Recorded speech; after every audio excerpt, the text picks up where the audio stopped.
Hello ಸ್ನೇಹಿತರೆ, welcome to ವನುಲಾಸ್. ನಾವು ಇವತ್ತು ಮಾಡುವ ರೆಸಿಪಿ ಎಂದರೆ ಹುರುಳಿಕಾಳು ಸಾಂಬಾರು. ಈ ಹುರುಳಿಕಾಳು ಸಾಂಬಾರು ತುಂಬ ರುಚಿಯಾಗಿರುತ್ತದೆ. ಹೇಗೆ ಮಾಡೋದು ಅಂತ ಒಂದ್ಸಲಿ ನೋಡೋಣ ಬನ್ನಿ. ನೋಡಿ, ಈ ಹುರುಳಿಕಾಳನ್ನು ಯಾವುದೇ ಕಲ್ಲುಗಳಿಲ್ಲದೆ ಮಣ್ಣಿಲ್ಲದೆ ನೀಟಾಗಿ ಆಯ್ಕೊಂಡು ಇವಾಗ ಒಂದು ಕುಕ್ಕರ್ ಇಟ್ಬಿಟ್ಟು ಕುಕ್ಕರ್ಗೆ ಸ್ವಲ್ಪ ನೀರು ಹಾಕಿ ಅದಕ್ಕೆ ಹಾಕ್ತಾಯಿದ್ದೀನಿ.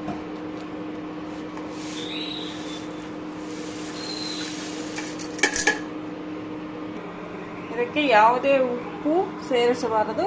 ಹಂಗೆ ಒಂದು 3 ವಿಸಲ್ ಬೇಯಿಸ್ಕೋಬೇಕು.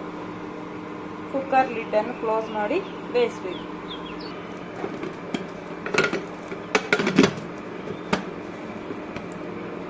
ತ್ರೀ ವಿಸಿಲ್ಸ್ ಬರಲಿ. ಈಗ 2 ಬದನೆಕಾಯಿ, 1 ಆಲೂಗಡ್ಡೆ, 1 ಟೊಮೊಟೊ ಅವು ಬೆಂದ ಮೇಲೆ ಹಾಕಕ್ಕೆ ಕೊಯ್ದಿಟ್ಕೊಳ್ಳೋಣ. ನೋಡಿ, ಈ 3 ಕೊಯ್ಕೊಂಡು ಒಂದು ಬಟ್ಲಕ್ಕೆ ಹಾಕ್ಕೊಂಡು ನೀರಟ್ಟಿದ್ದೀವಿ. ಕುಕ್ಕರ್ ಲಿಡ್ಡನ್ನು ಓಪನ್ ಮಾಡಿ ಈಗ ಹುರುಳಿಕಾಳು ಬೆಂದಾಯ್ತೋ ಇಲ್ಲ ಅಂತ ಒಂದ್ಸಲಿ ಚೆಕ್ ಮಾಡಿರಿ. ನೋಡಿ, ನುಣ್ಣಗೆ 3 ವಿಸಿಲ್ಗೆ ಉಪ್ಪು ಹಾಕ್ದಿರ ಬೇಯಿಸಿದ್ರೆ ಬೇಗ ಬೆಂದೋಗ್ಬಿಡ್ತದೆ.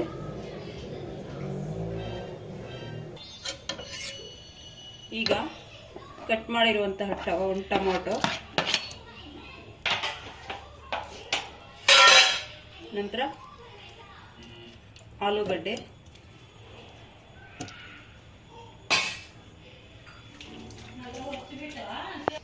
ನಂತರ ಬದನೆಕಾಯಿ. ಈಗ ಉಪ್ಪನ್ನು ಹಾಕಿ. ಈಗ ಉಪ್ಪು ಹಾಕಿದ್ರೆ ಎಲ್ಲ ತರಕಾರಿಗೂ ಚೆನ್ನಾಗಿ ಹಿಡಿತದೆ. ಇದನ್ನು ಬೇಯಕ್ಕಿಡುವ ಮುಂಚೆ ಬೇಯಿಸಿದ ಹುರುಳಿಕಾಳನ್ನು ಸ್ವಲ್ಪ ರುಬ್ಬೋದಕ್ಕೆ ಎತ್ಕೋಬೇಕು. ಯಾಕಂದರೆ ಸಾಂಬಾರು ಸ್ವಲ್ಪ ಗಟ್ಟಿ ಬರಬೇಕಲ್ಲ, ಅದಕ್ಕೆ.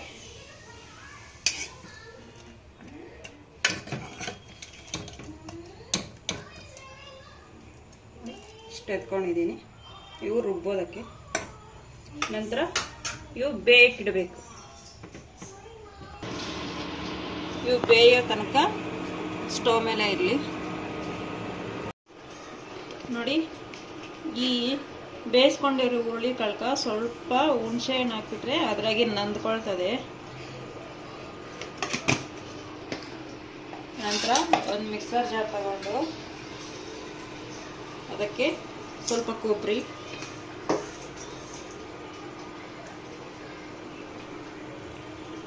ನಂತರ ಅರ್ಧ ಈರುಳ್ಳಿ, ಅರ್ಧ ಗಡ್ಡೆ ಬೆಳ್ಳುಳ್ಳಿ,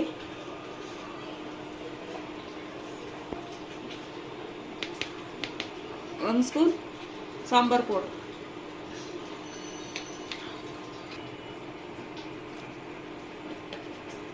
ಸ್ವಲ್ಪ ಧನಿಯಾ ಪುಡಿ. ನಂತರ ಇವೆಲ್ಲ ಹಾಕಿ ಗ್ರೈಂಡ್ ಮಾಡೋಣ.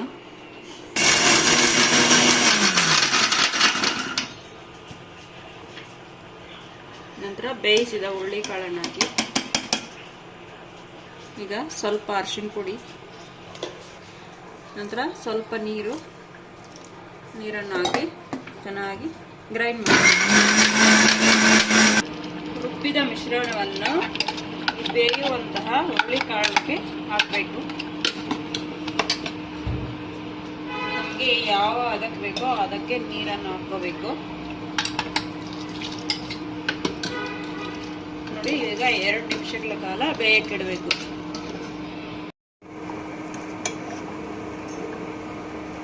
ನೋಡಿ, ಈಗ ಬದನೆಕಾಯಿ ಎಲ್ಲ ಸಾಫ್ಟಾಗಿ ಬೆಂದೈತೆ. ಈಗ ಇದನ್ನು ಒಗ್ಗರಣೆ ಮಾಡೋಣ. ಸ್ಟವ್ ಅನ್ನು ಹಚ್ಚಿ ಒಂದು ಪಾತ್ರೆಯನ್ನು ಇಡಿ.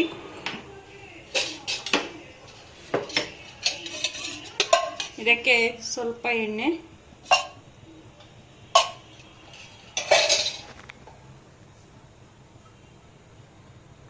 ಎಣ್ಣೆ ಕಾದ್ಮೇಲೆ ಸಾಸಿವೆ,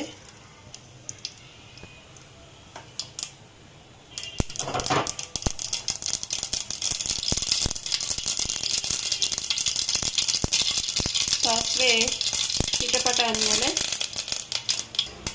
ಕರಿಬೇವು,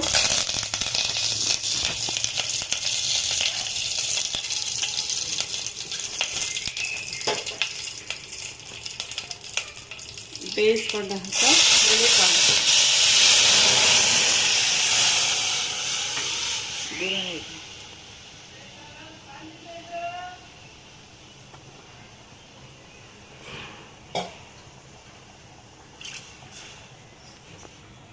ಈಗ ಸ್ವಲ್ಪ ಕೊತ್ತಂಬರಿ ಸೊಪ್ಪು ಹಾಕಿ ಚೆನ್ನಾಗಿ ಮಿಕ್ಸ್ ಮಾಡಬೇಕು. ನೋಡಿ, ತುಂಬ ಟೇಸ್ಟಿಯಾಗಿರುತ್ತೆ. ಒಂದ್ಸಲ ಟ್ರೈ ಮಾಡಿ. ಇದಕ್ಕಂತೂ ಮುದ್ದೆ ಮಾಡ್ಕೊಂಡು ತಿಂತಾ ಇದ್ರೆ ಹೋಗ್ತಾ ಇರ್ತದೆ, ಅಷ್ಟು ಟೇಸ್ಟಿಯಾಗಿರ್ತದೆ. ತುಂಬ ಈಸಿ ಫ್ರೆಂಡ್ಸ್. ಈ ವಿಡಿಯೋ ನಿಮಗೆ ಇಷ್ಟ ಆಗಿದ್ರೆ ಒಂದು ಲೈಕ್ ಕೊಡಿ, ಶೇರ್ ಮಾಡಿ, ಸಬ್ಸ್ಕ್ರೈಬ್ ಮಾಡಿ. Thank you friends.